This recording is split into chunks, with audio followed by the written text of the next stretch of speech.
Hello and welcome to my YouTube channel Kickoff History. Join me as I dive deep into the history books and try to unravel what really led to the Balfour Declaration in 1917. The Balfour Declaration of 1917 is one of the most significant events in modern Middle Eastern history. And yet, it remains shrouded in mystery and controversy. Issued by the British government during World War I. This declaration had far-reaching consequences that still resonate today. So, let's set the scene and explore what led to this pivotal moment. In Palestine, which was then an Ottoman region, tensions were simmering between the Jewish and Arab populations. The Zionist movement, which emerged in the late 19th century, sought to establish a Jewish homeland in Palestine. This movement gained momentum in the early 20th century, with many Jews fleeing persecution in Eastern Europe and Russia. However, the Arab population, which had been living in the region for centuries, felt that their own national aspirations were being overlooked. As the Middle East became a battleground in World War I, these tensions escalated, with both sides vying for control and self-determination.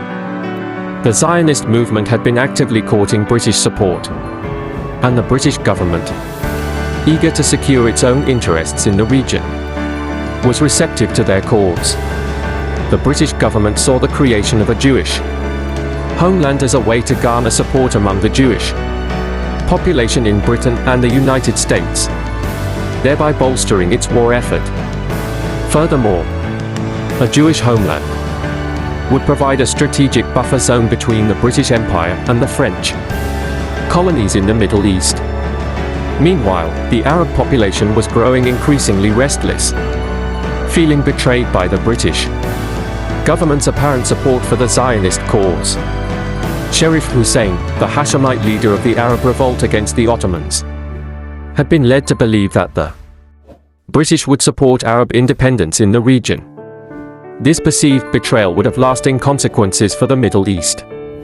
In the midst of this turmoil, the British government was facing intense pressure from various quarters. The Foreign Secretary, Arthur Balfour, and Prime Minister David Lloyd George were key figures driving the government's policy towards the region. Chaim Weizmann, a prominent Zionist leader, had built close relationships with these officials, convincing them that a Jewish homeland would be a crucial asset in the war effort.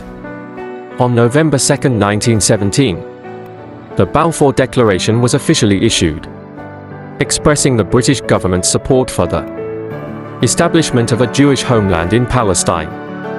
The declaration was met with jubilation from the Zionist movement, but outrage and disappointment from the Arab population. The global reaction was mixed, with some hailing it as a triumph for Jewish self-determination, while others saw it as a cynical ploy to further British interests. The immediate effects of the declaration were significant. It paved the way for large-scale Jewish immigration to Palestine, leading to increased tensions with the Arab population. The declaration also marked a significant shift in British policy, as they began to consolidate their control over the region.